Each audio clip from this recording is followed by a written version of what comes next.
આને આજે પહોંચી રે જયાબેન મેં ટપેલ લાવી છે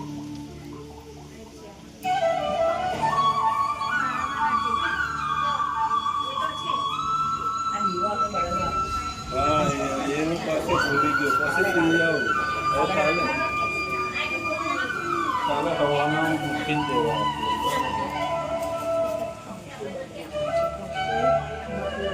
એવું છે ચલો ચાલલા કરો ભાઈ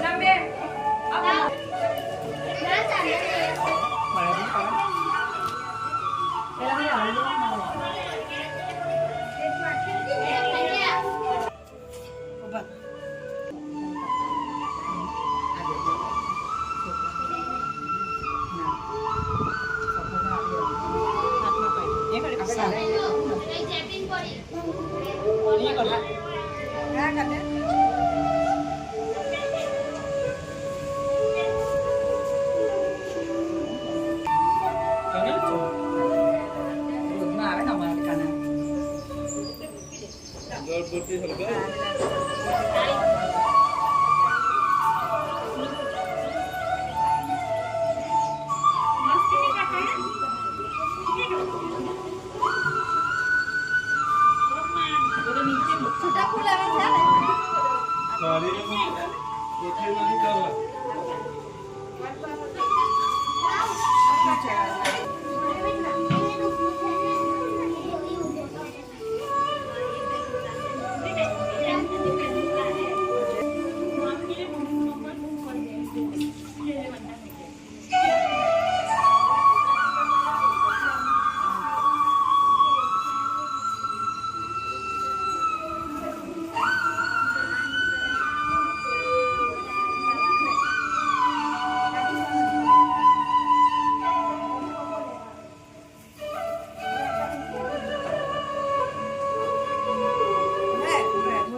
ચિત્રબાહુ રાજાનું આખ્યાન. જટનવાએ રાજાને પૂછ્યું, પુરુષોત્તમ માસમાં દીવાનું દાન કરવાથી શું ફળ મળે છે? હે દિનવત્સલ મુનિ શ્રેષ્ઠ, આપ એ મને કહો. શ્રી નારાયણ બોલ્યા,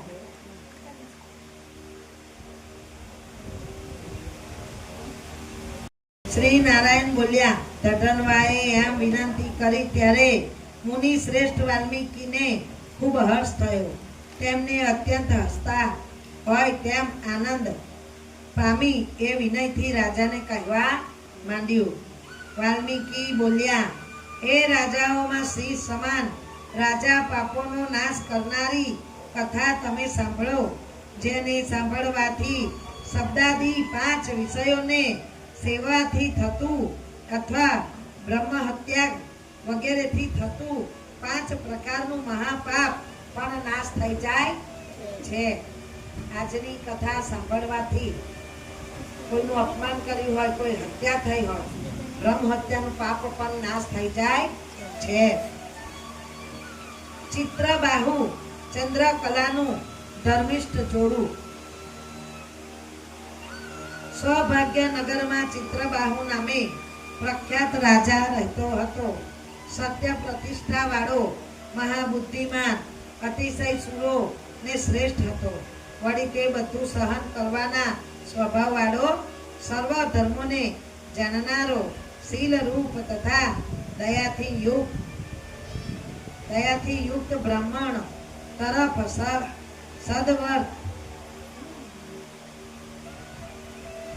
સદવર્તન રાખનારો, ભગવાનનો ભક્ત, કથા સાંભળવામાં તત્પર, પોતાની પત્નીમાં જ નિત્ય કામ કીડા કરનાર, પશુઓ તથા પુત્રોથી યુક્ત, ચતુરરંગી, સેનાવાળો અને સમુદ્રહીનમાં કુબેર જેવો હતો. તેથી પત્નીનું નામ ચંદ્રકલા હતું. તેની પત્નીનું નામ ચંદ્રકલા હતું.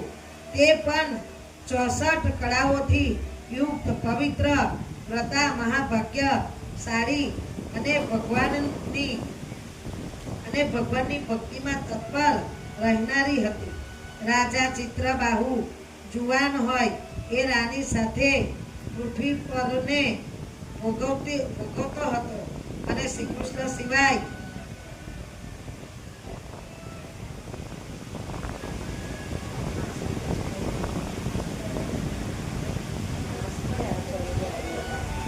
કે જાણતો હતો. ચિત્રબાહુને ત્યાં અગસ્ત્ય મુનિનું આવવું. એક દિવસ રાજા ચિત્રબાહુએ દૂરથી પોતાને ત્યાં આવેલા મુનિ શ્રેષ્ઠ અગસ્ત્યને જોયા. તેમને જોઈ પૃથ્વી પર દંડવત પ્રણામ કરી તેમને વિધિ પ્રમાણે તેમની પૂજા કરી અને ભક્તિથી આસન અર્પણ કરી પોતે એ મુનિવરની આગળ ઊભો રહ્યો. પછી વિનયથી નમ્ર થઈ તેને એ ઉત્તમ મુનિને આ પ્રમાણે કહ્યું.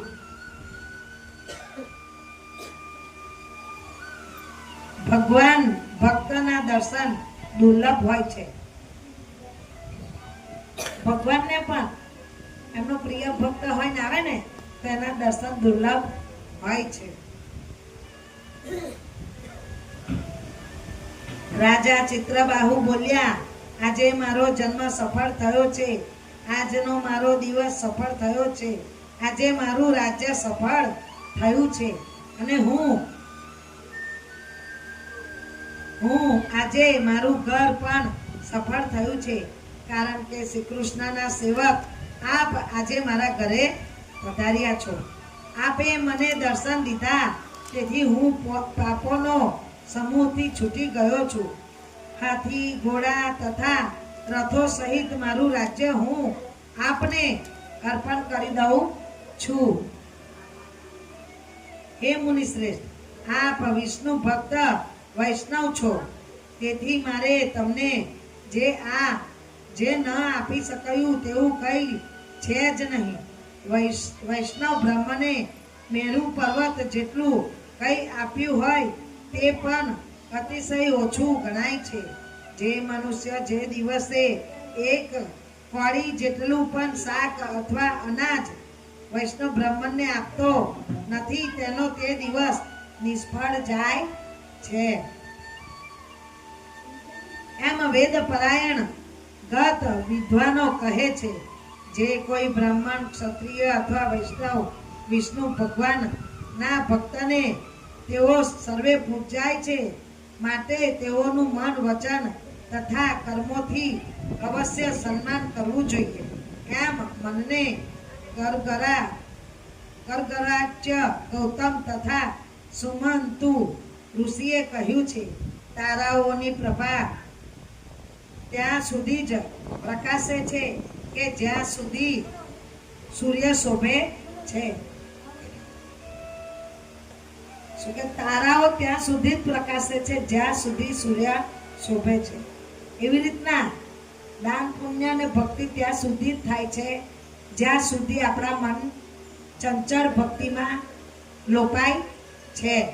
પણ જ્યારે આપણું મન ભક્તિ તરફ દોરાય, દાન તરફ દોરાય અને ત્યારે આપણે વિચારીએ આજે નહીં કાલે, આજે નહીં કાલે, તે પરિપૂર્ણ થતું નથી. સૂર્ય ઉગતો નથી. તે જ પ્રમાણે બીજા બ્રાહ્મણ, ક્ષત્રિય કે વૈશ્યો ત્યાં સુધી જ શોભે છે અથવા યોગ્ય ગણાય છે કે જ્યાં સુધી વૈષ્ણવ બ્રાહ્મણ આવ્યો હોતો નથી. દેશનો રાજા વિષ્ણુ ભક્ત હોવો જોઈએ.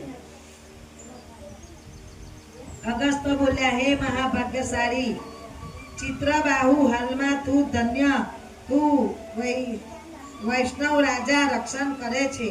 જે દેશનો રાજા વૈષ્ણવ હોય તે દેશમાં રહેવું યોગ્ય નથી.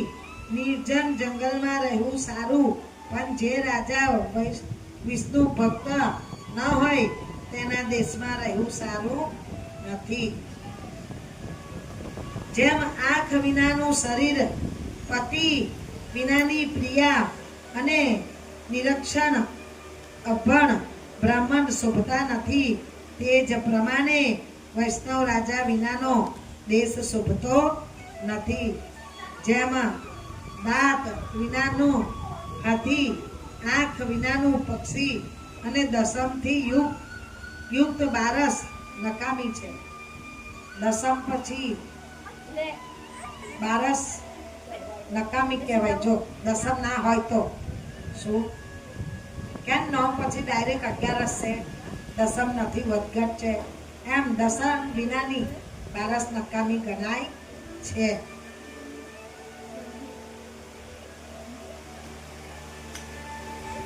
તેમ વૈષ્ણવ રાજા વિનાનો દેશ નકામો છે. જેમ દર્ભ વિનાની સંધ્યા, તલ વિનાનું તર્પણ તથા આજીવિકા માટે દેવ સેવા વ્યર્થ છે, તેમ વૈષ્ણવ રાજા વિનાનો દેશ વ્યર્થ છે. જેમ કેસવાળી વિધવા સ્ત્રી સ્નાન વિનાનું વ્રત કે છે, વિધવા સ્ત્રીએ માથામાં વાળ રાખવા જોઈએ નહીં. એટલે કેસવાળી વિધવા નકામી, સ્નાન વિનાનું વ્રત અને બ્રાહ્મણ સાથે વ્યભિચાર કરતો શૂદ્ર અધર્મ છે. તેમ જે બ્રાહ્મણ બહાર દારૂ પીવે, માંસ ભક્ષણ કરે તે પણ નકામો છે. એની પાસે તમે ગમે તેટલા પૂજા પાઠ વિધાન કરાવો પણ તે તમને પહોંચતું નથી. એ દેવ લગીને પહોંચતું નથી. ભગવાન એને સ્વીકાર કરતા નથી. બ્રાહ્મણ સાથે વ્યભિચાર કરતો શૂદ્ર અધર્મ છે. ત્યાં વૈષ્ણવ રાજા વિનાનો દેશ અધર્મ છે. શ્રી કૃષ્ણના ચરણો જેને આશ્રય છે તેને જ સત્ય પુરુષ રાજા કહે છે.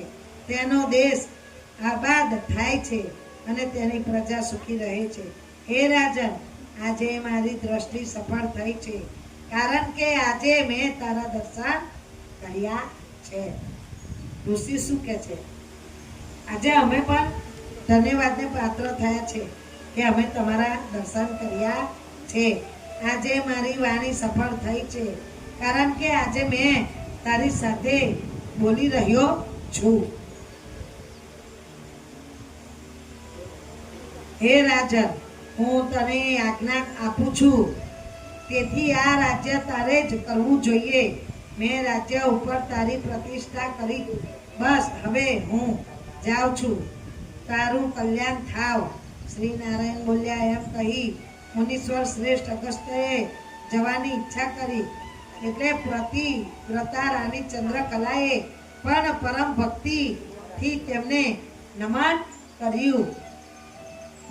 તે વખતે અગસ્ત્ય તે રાણી પ્રત્યે કહ્યું કે હે પવિત્ર સ્ત્રી, તારું સૌભાગ્ય સદાય અખંડ રહો. તું સદા કાળ ભક્તિથી પતિની સેવા કરે. શ્રી ગોપીજન વલ્લભ શ્રી કૃષ્ણ પ્રભુમાં તારી ભક્તિ સદાય દૃઢ થાવ. એમ અગસ્ત્ય મુનિ રાણીને આશીર્વાદ આપી રહ્યા હતા ત્યારે રાજાએ 2 હાથ જોડી વિનય વડે ડોક નમાવીને તેમને આ પ્રમાણે પૂછ્યું. ચિત્રબાહુ બોલ્યા, હે બ્રાહ્મણ શ્રેષ્ઠ, આપ વિશાળ લક્ષ્મી મને કેવી રીતે પ્રાપ્ત થઈ છે? આ નિષ્કંઠ રાજ્ય મને કેવી રીતે મળ્યું છે? અને આ પતિવ્રતા પત્ની પણ કયા કારણે મને મળી છે? એમ મેં કહ્યું. પુણ્ય કયું છે એ મુનિ સ્વર મને એ કહો. રાજા શું પૂછે છે મુનીશ્વરને? આ બધું સુખ, ઐશ્વર્ય, વૈભવ્ય મને કયા પુણ્યથી પ્રાપ્ત થયું છે તે આપ મને કહો. આપને શરણે આવ્યો છું. આપ હાથમાં રહેલા આંબળાની પેઠે બધું જાણો છો. શ્રી નારાયણ બોલ્યા. મુનિ શ્રેષ્ઠ અગસ્ત્યને રાજાએ એમ પૂછ્યું એટલે તેમને મનને સમાધિનિષ્ઠ કરી મનથી સમાધિ કર્યા પછી તે ઉત્તમ રાજાને આ પ્રમાણે કહેવા માંડ્યું. ચિત્રબાહુના પૂર્વ જન્મનું વૃત્તાંત. અગસ્ત બોલ્યા, તારું પૂર્વજન્મનું બહુ ચરિત્ર સમાવિદ્યાન મેં જોઈ લીધું છે. તે સર્વ તારું પૂર્વજન્મ વૃતાંત ઇતિહાસ સાથે હું આજે કહું છું. ચમત્કાર નામના સુંદર નગરમાં તું મણિગ્રીવ નામે શુદ્ધ જાતિમાં જન્મ્યો હતો.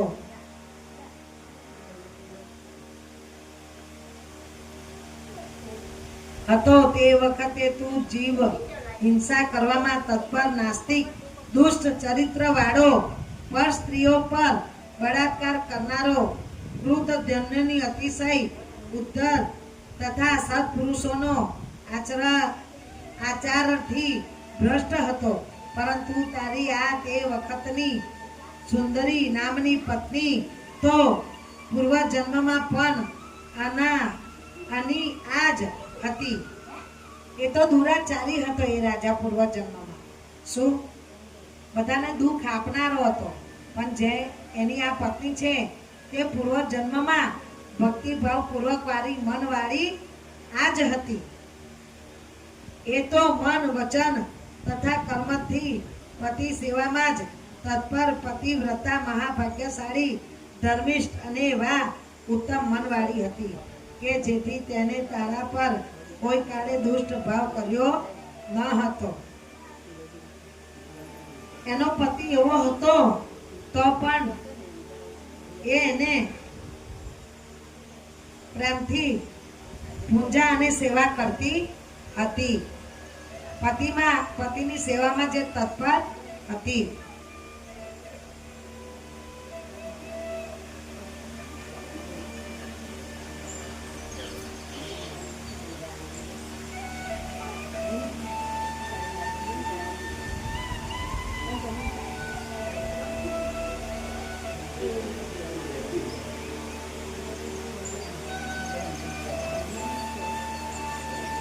પરંતુ ત્યાં રસ્તાની વચ્ચે ઉગ્રદેવ નામે એક મહામુનિ દિશા ભૂલી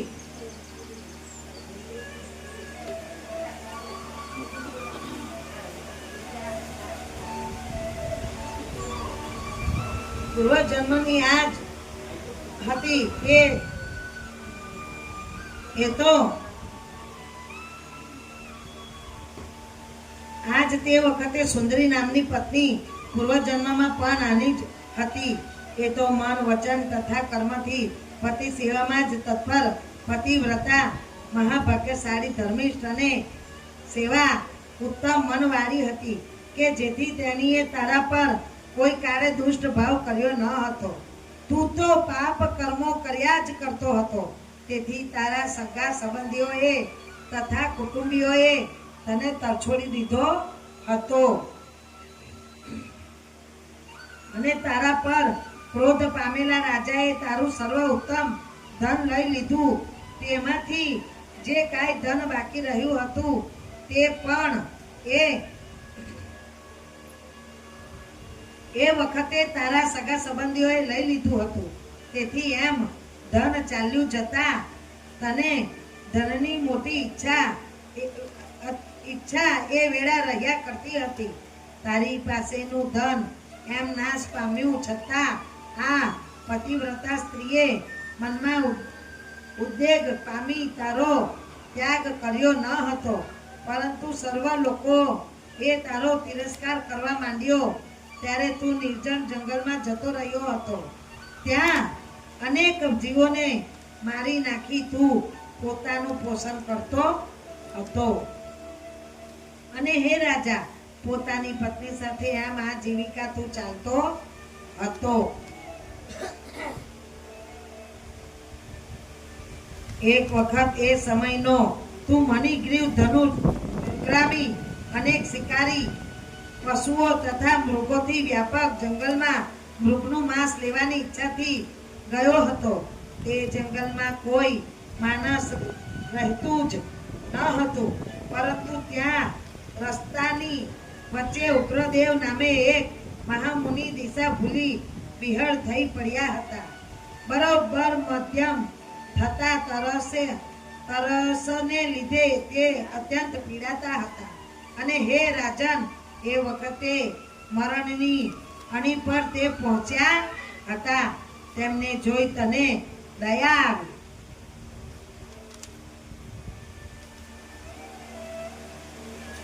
તેમને જોઈ તને દયા આવી. દિશા ભૂલેલા તે દુઃખી બ્રાહ્મણને તે ઉઠાડ્યા અને પોતાના આશ્રમમાં તેમને તું લઈ ગયો અને બંને સ્ત્રી પુરુષે એ બ્રાહ્મણની સેવા કરી. તેથી એક મુહૂર્ત પછી મહાયોગી તે ઉગ્રદેવ તે વેળા ભાનમાં આવ્યા. પોતાને ત્યાં રહેલા જોઈ તેમને આશ્ચર્ય થયું. તે બોલી ઉઠ્યા કે હું તો ત્યાં હતો અને અહીં ક્યાંથી આવ્યો? આ બીજા વનમાં મને કોણ લાવ્યું?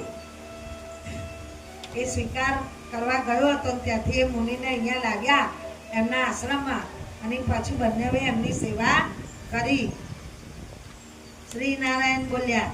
તે સાંભળી મણિગ્રીવે બ્રહ્મને કહ્યું કે હે બ્રહ્મ, આ સરોવર સુંદર છે. એમાં કમળના પુષ્પો સુગંધી શીતળ જળ છે. માટે તેમાં આપ સ્નાન કરો અને દિવસના પ્રથમ ભાગની સંધ્યા વગેરે ક્રિયાઓ કરી આપ ફળાહાર કરો અને પછી અતિ શીતળ પાણી પીઓ. હે મુનિ શ્રેષ્ઠ, મેં હાલમાં આપની રક્ષા કરી છે. આપ સુખેથી અહીં વિશ્રામ કરો. ઉઠો, મારા પર આપ કૃપા કરવા યોગ્ય છો. અગસ્ત્ય બોલ્યા. બ્રાહ્મણ ઉગ્રદેવ તે વેળા વનમાં આવ્યા. તેમને થાક જતો રહ્યો પણ તરસથી તે પીડાતા હતા. તેથી મણિગ્રીવના વચન સાંભળી તે ઉઠ્યા. મણિગ્રીવનો હાથ પકડી તે સરોવરના કિનારે ગયા અને હે ચિત્રબાહુ, ત્યાં વડના ઝાડની શોભતા કિનારે પર તે બેઠા. વડની છાંયડાનો આશ્રય લઈ ક્ષણવાર તેમને વિસામો લીધો અને પછી સ્નાન તથા નિત્ય વિધિ કરી તેમને વાસુદેવ ભગવાનની પૂજા કરી. તે પછી દીવો તથા પિતૃઓનું તર્પણ કરી અતિ શીતળ પાણી પીધું અને તરત જ પાછા તે વડના મૂળની પાસે તે ઉગ્રદેવ બેઠા. તે વેળા પત્ની સહિત મણિગ્રીવે તે શ્રેષ્ઠ મુનિને નમન કર્યું અને તેમનો અતિથિ સત્કાર કરવા આતુર થઈ વિનયપૂર્વક આ પ્રમાણે કહેવા માંડ્યું. કોઈની સેવાથી પણ આપણને ફળ મળે છે. દયા રાખો. મણિગ્રીવ બોલ્યા. હે બ્રાહ્મણ, અમને તારવા માટે આપ અમારા આશ્રમમાં આજે પધાર્યા છો. આપના દર્શનથી જ મારા પાપ નાશ પામ્યા છે. એમ તેને કહી મણિગ્રીવે હર્ષયુક્ત થઈ પોતાની પત્નીને કહ્યું કે હે સુંદરી, જે પાકા ને સ્વાદિષ્ટ આંબાના ફળ હોય તે તું જલ્દી લાવ. ઢીલ ન કર. તેમજ હે સુંદરી, સુંદર મુખ વાળી બીજા જે કાંઈ કંદમૂળ વગેરે હોય તેને પણ તું લઈ આવ. પોતાના પતિનું વચન સાંભળી તે સુંદરી સ્ત્રીએ ફળો લાવી આપ્યા. પછી મણિગ્રીવે ફરીથી શ્રેષ્ઠ મુનિને કહ્યું કે હે બ્રાહ્મણ, આ ફળોનો આપ સ્વીકાર કરો અને અમને બંને સ્ત્રી પુરુષને આપ કૃપા કરો. ઉગ્રદેવ બોલ્યા. હું તને ઓળખતો નથી, માટે તું મને કહે કે તું કોણ છે? કારણ કે સમજુ બ્રાહ્મણે અજાણ્યા માણસનું ખાવું ન જોઈએ. મણિગ્રીવ બોલ્યા. હે ઉત્તમ બ્રાહ્મણ, હું મણિગ્રીવ નામે શૂદ્ર છું. મારા સગા સંબંધીઓએ, કુટુંબોએ તથા નાતાલીઓએ મારો ત્યાગ કર્યો છે. તે શ્રુદ્ધ વચન સાંભળી ઉગ્રદેવ મનમાં પ્રસન્ન થયા અને પછી તેમને ફળાહાર કર્યું અને પાણી પીધું. તે પછી એ બ્રાહ્મણ જ્યારે સુખેથી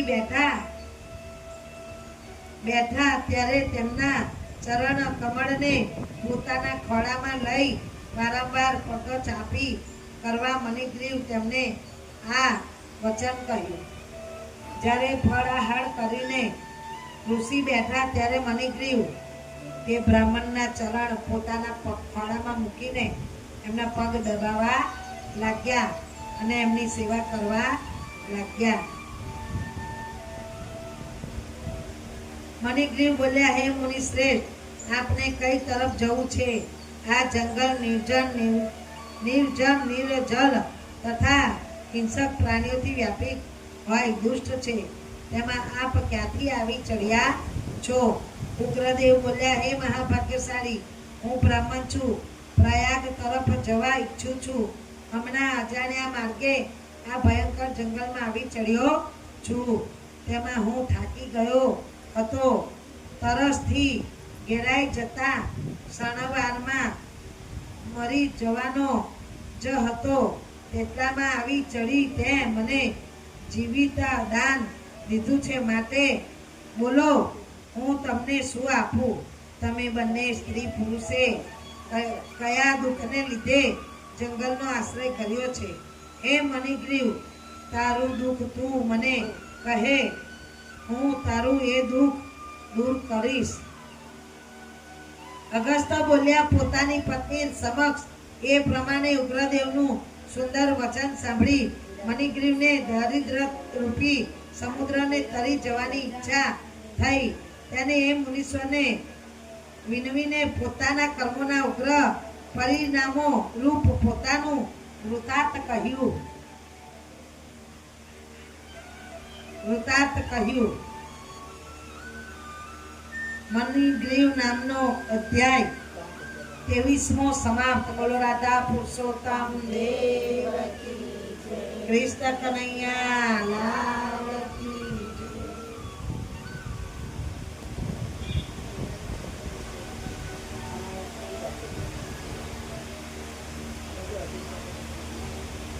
અધ્યાય 24મો.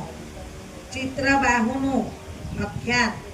ચાલુ મણિગ્રીવ તથા ઉગ્રદેવનો સંવાદ. મણિગ્રીવ બોલ્યા, હે બ્રાહ્મણ, ચમત્કારપુર નામે સુંદર શહેર છે. તે વિદ્વાન લોકોથી વ્યાપિત છે. ત્યાં મારી આ ધર્મપત્ની સાથે હું રહેતો હતો. હું ધનવાન, પવિત્ર તથા પરોપકાર કરવામાં સ્વભાવ વાળો હતો. પરંતુ કોઈ એક સમયે દેવ યોગે મને દુષ્ટ બુદ્ધિ સૂજી. એ દુષ્ટ બુદ્ધિને લીધે મેં મારા ધર્મનો ત્યાગ કર્યો. પારકી સ્ત્રીનું સેવન કરવા માંડ્યું. એમ હંમેશા નહીં પીવા લાયક દારૂ વગેરે પીવા માંડ્યું. એટલું જ નહીં પણ ચોરી તથા હિંસા કરવામાં હું તત્પર રહેવા લાગ્યો. તેથી કુટુંબી તથા સગા સંબંધીઓએ મારો ત્યાગ કર્યો અને બૃહત બલ નામના ત્યાંના રાજાએ મારું ઘર લૂંટી લીધું. તે વખતે મારી પાસે જે કાંઈ બાકી રહ્યું હતું તે ધન પણ મારા કુટુંબીઓએ લઈ લીધું. એમ સર્વ લોકોએ મારો તિરસ્કાર કર્યો. તેથી મેં આ વનમાં આવીને વનવાસ કર્યો. અહીં કાયમ જીવોની હિંસા કરી મારી પત્ની સાથે હું જીવી રહ્યો છું. અને આ ઘોર જંગલમાં હું દુષ્ટાત્મા વસી રહ્યો છું. હું તો એ બ્રાહ્મણ પાપ યુક્ત મારા પર આપ હવે કૃપા કરો. ખરેખર મારા પૂર્વજન્મના પુણ્યનો મોટો ઢગલો હોવો જોઈએ કે જેને લીધે આપ આ જંગલમાં આવી ચડ્યા છો. તો હે મહામુનિ, મારી આ ધર્મપત્ની સાથે આપે શરણ આવ્યા છું. આપણા સરને આવ્યો છું. આપ મને ઉપદેશ આપી કૃતાર્થ કરવો યોગ્ય છે કે જેથી હું મારા તીવ્ર દ્રષ્ટિ તત્કાલ નાશ પામે અને અતુલ વૈભવ મેળવી હું સુખરૂપ જીવન ગાળું. પુરુષોત્તમ માસમાં પ્રભુ પાસે દીવો કરવાનું ફળ. પુરુષોત્તમ માસમાં જે પુરુષોત્તમ ભગવાન આગળ દીવો કરે તેનું પુણ્ય ફળ આવે છે.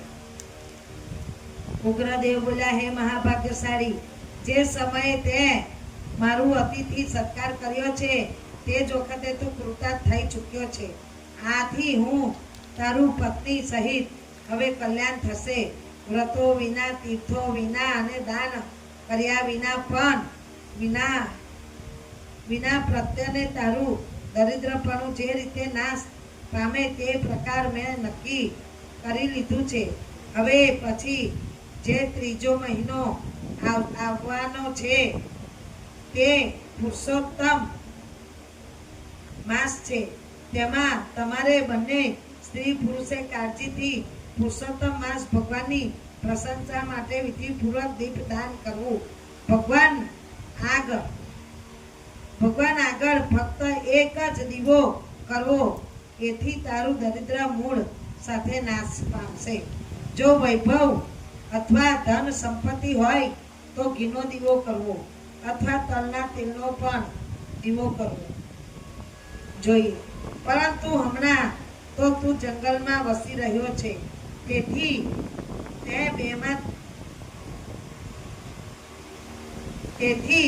તે બેમાંથી એક પણ દીવો તારાથી કરી શકાશે નથી, કેમ કે એની પાસે નથી ઘી કે નથી તેલ.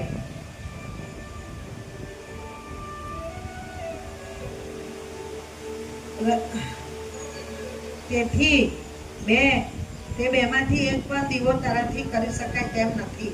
માટે હે નિર્દોષ, તારે ઇગોરિયાના તેલનો પણ દીવો કરવો. હે મણિગ્રીવ, આખો પુરુષોત્તમ મહિનો બરાબર નિયમપૂર્વક પોતાની પત્ની સહિત એમ તારે કરવું. આ સરોવરમાં નિરંતર પોતાની પત્ની સહિત સ્નાન કરવી. એમ જ માત્ર એક જ એ પુરુષોત્તમ માસ આ વનની અંદર તારે કરવું. બસ આ જ ઉપદેશ પત્ની સહિત તને હું કહું છું, કેમ કે તારા અતિથિ સત્કારથી હું પ્રસન્ન થયો છું. તેથી શાસ્ત્રોમાં જે નિયમ કહ્યા છે તે જ મેં તને બતાવેલો છે. હર કોઈ બીજા સમયે પણ ભગવાન સામે જો દીવો કરવામાં આવે તો તે મનુષ્યની લક્ષ્મી વધારનાર થાય છે. તો પુરુષોત્તમ માસ જો વિધિપૂર્વક દીવો કરવામાં આવે તો એમાં કહેવાનું શું છે? વેદમાં કહેલા કર્મો અને જાત જાતના દાનો પણ પુરુષોત્તમ ભગવાન પાસે કરેલા દીવાની 16મા ભાગની યોગ્યતાને પણ ધારણ કરી શકતા નથી. પુરુષોત્તમ માસમાં જે રોજ એક દીવો સવારે પુરુષોત્તમ ભગવાનના નામનો અધિક માસની અંદર કરે તો તમે આખું વર્ષ જે 2 વર્ષો દીવા કર્યા હોય ભગવાન આગળ, એનાથી ડબલ તમને પુણ્ય પ્રાપ્ત કરે છે. નથી સમગ્ર તીર્થો અને સઘળા શાસ્ત્રો પણ પુરુષોત્તમ ભગવાન આગળ કરેલા દીવાની 16મી યોગ્યતાને પણ પહોંચી શકતા નથી. યોગ્ય જ્ઞાન, સંખ્યા તથા બધાએ તંત્ર શાસ્ત્રો પણ પુરુષોત્તમ ભગવાન પાસે કરેલા દીવાની 16મા ભાગની યોગ્યતાને પણ પામી શકતા નથી. કૃષ્ણ, ચંદ્રાયણ વગેરે સઘળા વ્રતો પણ પુરુષોત્તમ પ્રભુ સામે કરેલા દીવાની 16મી યોગ્યતાને પણ મેળવી શકતા નથી. વેદોનો અભ્યાસ, ગાયત્રીમાં કરેલું શ્રાદ્ધ તથા ગોમતી નદીના કિનારાનું સેવન પણ પુરુષોત્તમ ભગવાન સામે કરેલા દીવાની 16મી યોગ્યતાને પામવા યોગ્ય નથી. હજારો ગ્રહણો તથા સેંકડો વ્યતિપાતો પણ પુરુષોત્તમ ભગવાન સામે કરેલા દીવાની 16મી યોગ્યતાને પ્રાપ્ત થતા નથી. એટલું જ નહીં, પણ પૂર્વ વગેરે ઉત્તમ ક્ષેત્રો તથા દટકાદિક વનો પણ શ્રી પુરુષોત્તમ સમક્ષ કરેલા દીવાના 16મો યોગ્યતાને પ્રાપ્ત થતો નથી. હે પુત્ર, આ વ્રત અતિશય ગુપ્ત છે અને તે જે તેને કહેવા જેવું પણ નથી કે ધન ધાન્ય પશુઓના સમુદાય પુત્ર પૌત્ર તથા યશને આપનાર છે. વાંજ્યા સ્ત્રીના વાંજ્યાને દૂર કરનાર છે. હર કોઈ સ્ત્રી વિધવા પણ દૂર રાખે છે. રાજ્યથી ભ્રષ્ટ થયેલાને શૂદ્ર આપે છે. મનુષ્યોના ધારેલા મનોરથો પૂર્ણ કરે છે. એટલું જ નહીં પણ આ દીપદાન વ્રતથી કન્યા યોગ્ય પતિને મેળવે છે, જે ગુણવાન તથા લાંબા આયુષ્ય વાળો હોય છે. તેમજ પત્નીને ઈચ્છનારો પુરુષ સારા સ્વભાવની પતિવ્રતા સુંદર પત્નીને પામે છે. વિદ્યાર્થી વિદ્યા મેળવે છે. સિદ્ધિ ઈચ્છનારો સિદ્ધિ મેળવે છે.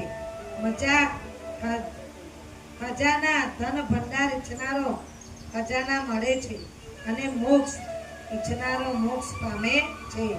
જે મનુષ્ય હર કોઈ સ્થળે રહીને પુરુષોત્તમ માસમાં વિધિપૂર્વક કે શાસ્ત્ર વિના પણ ભગવાન પાસે દીવો કરે છે, તે સર્વ ઈચ્છિત કામનાઓ પામે છે. તો પછી હે પુત્ર, જે મનુષ્ય વિધિથી અને કાળજીથી શ્રી પુરુષોત્તમ માં ભગવાન આગળ દીવો કરે તેની સર્વ ઈચ્છાઓ પૂર્વ થાવ, એમ તો કહેવું શું છે. આ સઘળા તીવ્ર દરિદ્ર યનો નાશ કરનારનું છે અને એ આજે મેં તને કહ્યું છે. અગસ્ત બોલ્યા, બ્રાહ્મણ શ્રેષ્ઠ ઉગ્રદેવ મણિગ્રીવ ને એમ કહી બે ભુજા વાળા તથા હાથ મોગલી ધારણ કરનારા શ્રી હરિને હું મનમાં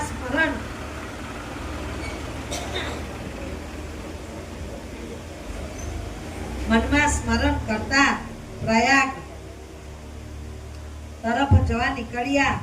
તે વખતે કેટલાય માર્ગ સુધી એ ઉગ્રદેવે વિદાય દેવો પોતાના આશ્રમમાંથી તેની પાછળ જઈ હર્ષયુક્ત મનવાળા તે બંને સ્ત્રી પુરુષ તેમને નમસ્કાર કરી પાછા આવ્યા.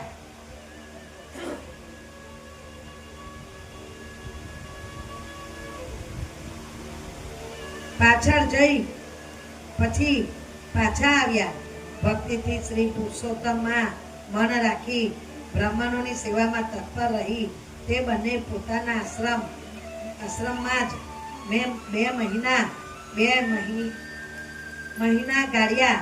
2 મહિના ગયા એટલે શ્રી માસ પુરુષોત્તમ માસ આવ્યો. ત્યારે તે બંને મોટી ભક્તિ કરવા તત્પર રહી તે મહામુનિ મહિનામાં આળસ સહિત થઈ વૈભવ મેળવવા માટે ઇંગોરાના તેલથી ભગવાન સામે દીવો કરવા માંડ્યો. આખોય પુરુષોત્તમ માસ એમ તેમને દીવો કર્યો અને ઉગ્રદેવની કૃપાથી તેમના મનનો મેળ ધોવાઈ ગયો.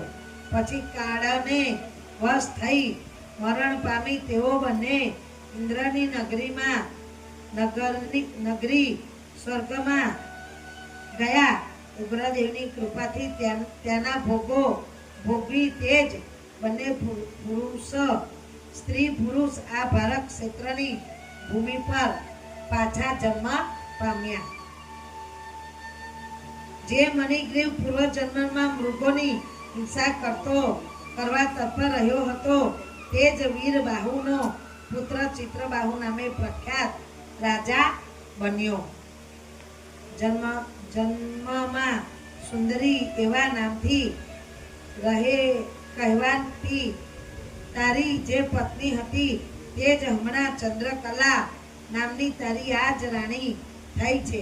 પોતાના પતિવ્રતા ધર્મમાં પ્રભાવવાળી હમણાં તારા અર્ધ શરીરને આ ભાગીદાર બની તે જ કારણ કે જે સ્ત્રી પતિવ્રતા હોય છે તે પોતાના પુણ્યમાંથી અડધું ભાગનું પ્રાપ્ત કરનારી થાય છે. એમ સ્ત્રી પુરુષ તમામ ઇંગોરિયાના તેલનો દીવો કરી ભગવાન સામે કરવાથી તેને નિષ્કંઠ રાજ્યની જો પ્રાપ્તિ થઈ તો જે મનુષ્ય શ્રી પુરુષોત્તમ માસમાં ઘીનો કે તલનો દીવો જો અખંડ કરે તો તેને તું પ્રાપ્ત. એમ શ્રી પુરુષોત્તમમાં ભગવાન સન્મુખ કેવળ દીવો કરવાનું જ આ બધું ઉત્તમ ફળ છે, એમાં સંશય નથી. તો પછી ઉપવાસ વગેરે તો જે મનુષ્ય પુરુષોત્તમ સેવન કરે છે તેના ફળની તો વાત જ શી કરવી. વાલ્મીકી બોલ્યા, અગસ્ત્ય મુનિએ એ પ્રમાણે ચિત્રબાહુ પર પુરાતન ચિત્રબાહુ કહ્યું હતું તેમ બંને હાથ રાજાએ કરેલો સત્કાર સ્વીકારી તે અગસ્ત્ય આશીર્વાદ આપી પોતે ત્યાંથી ચાલી નીકળ્યા. ઇતિ શ્રી બૃહન્નાથ પુરાણે વિષય પુરુષોત્તમ માસ મહાત્મય શ્રી નારાયણ તથા નારદના સંવાદમાં દર્દનવા પ્રખ્યાત દીપ મહાત્મય નામનો અધ્યાય 24મો સમાપ્ત. બોલો રાધા પુરુષોત્તમ દેવકી કૃષ્ણ કનૈયા લાલ કી.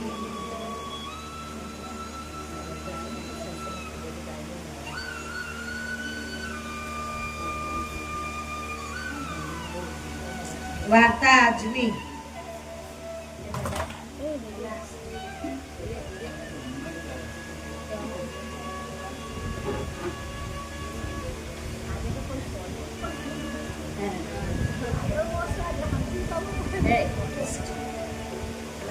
આજની વાર્તા.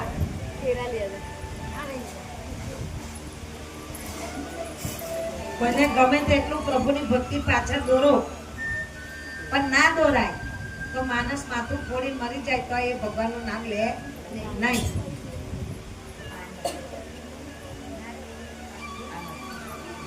એવી જ રીતે એક ગામ હતું. એ ગામમાં એક બાપા હતા અને એમને 4 દીકરા હતા. 4 ડાહી અને સુંદર વહુઓ પણ હતી.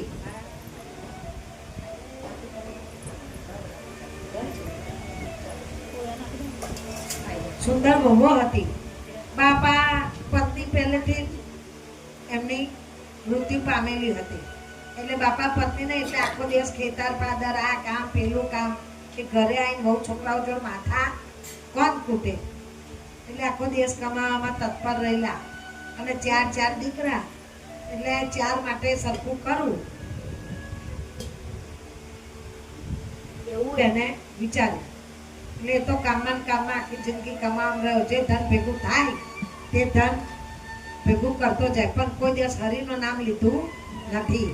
ભગવાન કહે છે કે તમે ભગવાનનું નામ લો. છોકરાઓ દીકરાઓ કહે છે કે બાપા હવે શાંતિ કરો, અમે 4 દીકરા છે, તમે હરિનું નામ લો, તમે પ્રભુ ભજન કરો. પણ બાપાને તો બસ એકલો ધંધો ખેતર પાદર અને કમાઈને રૂપિયો ભેગો કરવાનો. સમય જતા બાપા બહુ માંદા પડ્યા એટલે બાપા તો ખાટલામાં પડ્યા. ડોક્ટર બોલાયા, વૈદ્ય બોલાયા પણ બાપા સારા થાય નહીં. બાપાથી મોડેથી બોલાય નહીં બિલકુલ. છોકરાઓ કે ડોક્ટર સાહેબ અમારે શું કરવું જેથી બાપા બોલી શકે, અમારી સાથે વાત કરી શકે? તો ડોક્ટર કે હવે તો ભગવાન કરે ખરું. જો એ 2 ઘડી ભગવાનનું નામ લે તો એમનો કઈ ઉદ્ધાર થાય. તો છોકરાઓ કે વિચારે છે કે અમારા બાપાએ તો કોઈ દિવસ ભગવાનનું નામ લીધું નથી, પ્રભુ ભક્તિ કરી નથી, તો હવે અમારે એવું શું કરવું કે જેથી ભગવાનનું નામ લે? એટલે છોકરાઓ તો રોજ સવારે ઉઠે અને બાપાને રોજ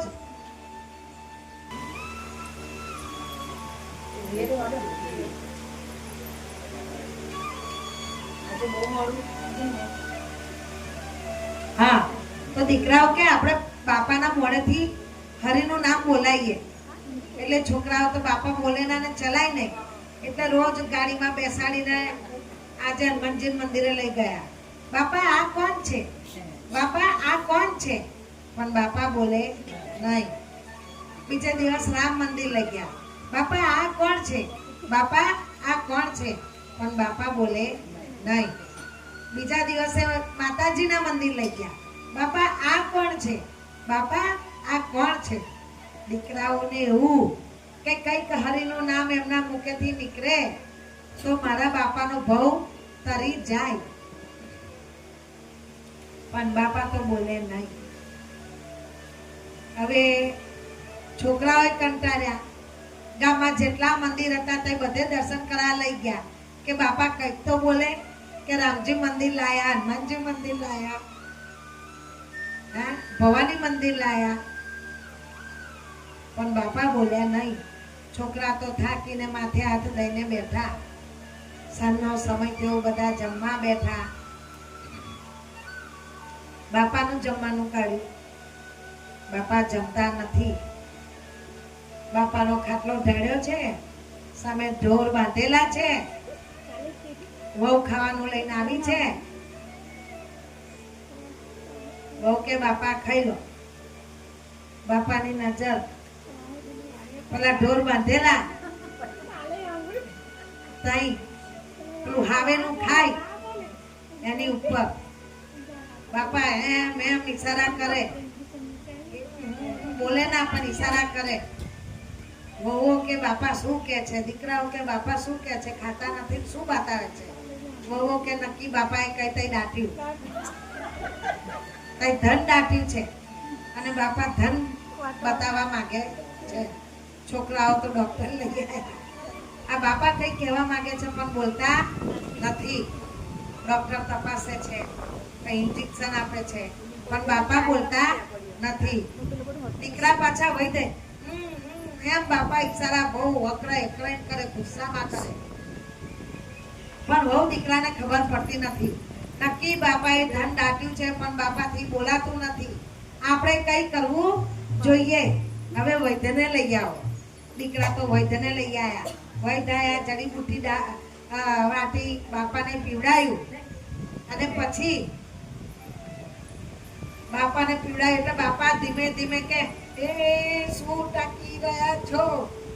પેલું પાડું હાવેનું ખાઈ જાય છે. દીકરા કે અરે રે બાપા, મરવાન સમયે હરિનું નામ તો ના લીધું પણ તમે એ હાવેનીમાં જીવ રાખો. અમને તો એમ કે તમે કોઈ ધન દાટ્યું હશે અને અમને આપવા માટે બતાવવા માટે કહેતા હશો. બાપાએ તો એટલું બોલીને પ્રાણ ત્યજી દીધા. અને હમણાં દૂતો આયા અને બાપાને ચાબુકોના માર મારતા યમ માર્ગે લઈ ચાલ્યા. અરે રે મને ના મારશો બાપા, કે મને ના મારશો. ત્યારે યમના દૂતો કે છે તે કોઈ દિવસ હરિનું નામ લીધું? તે કોઈ દિવસ ભૂખ્યાને ભોજન કરાયું? તે કોઈ દિવસ મારા ફેરવી? એમ કરીને પાછા એને મારવા માંડ્યા. રસ્તામાં એને ભૂખ અને તરસ લાગે છે પણ યમના દૂતો એને પાણી પણ આપતા નથી. એ તરસ્યો ને તરસ્યો કે છે મને કોઈ પાણી આપો, મને બહુ તરસ લાગી. ત્યારે યમના દૂતો કે છે તે કોઈ દિવસ કોઈને પાણી પીવડાયું? તે તને પાણી મળે નહીં મળે. આગળ ચાલતા એને ખૂબ તરસ લાગે છે. ત્યારે ડોસા બાપા કે છે કે બહુ ભૂખ લાગી છે, મને કોઈ અન્ન આપો. તો કે તે કોઈને દાન કરેલું કે તને અન્ન આપે? કે નથી તારા પુત્ર કરતા કે અન્ન તને પામે? તે કર્યું હોય તો પુત્ર કરે. એમ કરીને યમના દૂતો એને કહે છે. ત્યારે એને બહુ ભૂખ લાગે અને બહુ કરડે છે. ત્યારે પેલા યમના દૂતો એને માંસના ભક્ષણ મોઢામાં લોચા મારે છે. એમ કરતા કરતા એને તો ખૂબ મારતા યમના દ્વાર પાસે લઈ જાય છે. ત્યારે યમરાજા બોલે છે. યમરાજા જોવે છે, ચિત્રગુપ્તને પૂછે છે કે આ વ્યક્તિનું પુણ્ય કેટલું છે અને પાપ કેટલું છે તે તમે જો. ત્યારે ચિત્રગુપ્ત જોવે છે અને કહે છે કે યમરાજા પુણ્ય 0 અને પાપ ઘડો ભરીને કોઈ દિવસ કોઈને ખવડાવી પીવડાવ્યું નથી, બસ એકલું ઘરમાં રચા પચાર્યા, આ મારું ખાઈ જશે, પેલું મારું ખાઈ જશે, એમાં જ રહ્યા છે. ત્યારે યમરાજા એમના દૂતોને હુકુમ કરે છે કે એને યમ માર્ગમાં દોરો. હવે બધા યમ માર્ગની સજા ભોગવીને પછી આગળ આપણે વિચારીશું. ત્યારે એ યમરાજા આગળ કર કરે છે કે હે પ્રભુ મારી ઉપર દયા કરો. હું નષ્ટ બુદ્ધિવાળો, મેં કોઈ પુણ્ય નથી કર્યું, પણ હવે ગત જન્મમાં હું કરીશ. તો યમરાજા બોલે છે ગત જન્મ તારો થશે ત્યારે ને, હજુ તો તારે કેટલું મહાપાપ ભોગવવાનું છે, પછી તારો જન્મ થશે. અને તારા દીકરાઓ એવા કોઈ પુણ્ય કરશે તો પછી અમે વિચારીશું. એમ કહીને ભગવાન એને તો યમ માર્ગે દોરી દે છે. માટે કથા શું કહેવા માંગે છે કે ફક્ત કામમાં ના રહો, ભક્તિ કરો, થોડામાંથી થોડું કોઈની સેવા પણ કરો. અને આપણા પિતાઓએ ના કરી હોય તો આપણે કરો તો એ એમને ખાવા પામે છે. જેવી રીતના આપણે વ્યતિપાતના દિવસે વાંચ્યું કે જે પણ કોઈ આપણા પિતા કે માતાના મરણ તિથિએ બ્રાહ્મણને દાન આપીએ તો ત્યાં આપણા પિતૃઓને ખાવા મળે છે. જેમ કે આપણે આગળ કથામાં કહ્યું હતું કે કોઈ પણ સ્ત્રી કે પુરુષે વસ્ત્રહીન નવું નહીં, વસ્ત્રહીન નહીએ તો આપણા પિતૃઓને પાણી પીવા મળતું નથી. જેમ કે આગળ આપણે વાર્તા કરી હતી કે જે મા બાપ હોય, એમના દીકરા દીકરીઓ હોય અને એ મરણ પામે છે અને એ ધરતી ઉપર લડે છે જાયદાદ માટે, ગમે તેના માટે, તો એમના પિતૃઓ ઘણા દુઃખ પામે છે. એ જોઈને ઉપરથી એમના દૂતો એમને ગોદા મારી મારીને કહે છે, ભલા મારી મારીને કહે છે કે જો આ તારા કયા પાપ હશે કે તમે તો ઉપર મરણ પથાર મરીને યમ યાત્રા ભોગવશો, પણ તારા દીકરાઓ પણ નીચે લડે છે. એ જોઈને મા બાપે ખૂબ નિશાસો નાખવો પડે છે. માટે કંઈ પણ હોય, આ જીવન આપણે જ્યારે કાઢીએ ત્યારે ભલે ના બને, પણ પ્રસંગ હોય કે મરણ હોય, આ તો સંસાર છે. પણ ત્યારે ખુશીથી રાજીથી બધા એક થઈને રહીએ ને, ત્યારે એ મા બાપ ઉપર પ્રભુના ધામમાં ખૂબ આનંદ કરે છે. અને ત્યારે યમરાજા કહે છે કે ના, તારા દીકરાઓ હળી મળીને રહે છે, માટે તું સુખ ભોગવ. ત્યારે એ મા બાપ આનંદ પામે છે. માટે ભલે આપણે ગમે તેટલા અનબન હોય, પણ નીચે જ્યારે પ્રસંગ આવે, મરણ આવે કે ચાર જગ્યાએ ઊભા હોય, ત્યારે હળી મળીને રહેવામાં જ મજા છે. નહીં તો જો કુટુંબમાં સડો પડ્યો તો બહારના જીવડા ખોતરવા આવી જ જશે. કોઈ સુધારવા નહીં આવે, બગડવા જ આવશે. માટે આપણા ઘરનું આપણે જાણીએ, બીજાને કહેવાની જરૂર નથી. બોલો રાધા પુરુષોત્તમ દેવ કી જય, કૃષ્ણ કનૈયા લાલ કી જય, જલારામ બાપા.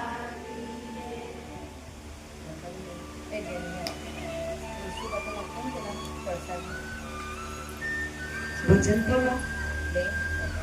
પુરુષોત્તમ દેવ કી જય, કૃષ્ણ કનૈયા લાલ કી જય, જય શ્રી પુરુષોત્તમ પ્રભુ, જય શ્રી પુરુષોત્તમ.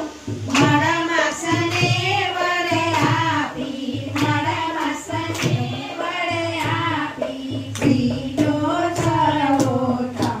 ઓમ જય શ્રી પુરુષોત્તમ. હે ગાવી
सायितं विद्यारविन्दे भवान् भवानी सहितं नमामि मङ्गलं भगवान् विष्णु मङ्गलं गरुडार्जन मङ्गलं पुण्डरीकाक्षो मङ्गलाय तनो हरि सर्वमङ्गलमाङ्गल्ये शिवे सर्वार्थ साधिके शरण्ये त्र्यम्बके गौरी नारायणी नमोस्तुते नारायणी नमोस्तुते બોલો રાજા પુરુષોત્તમ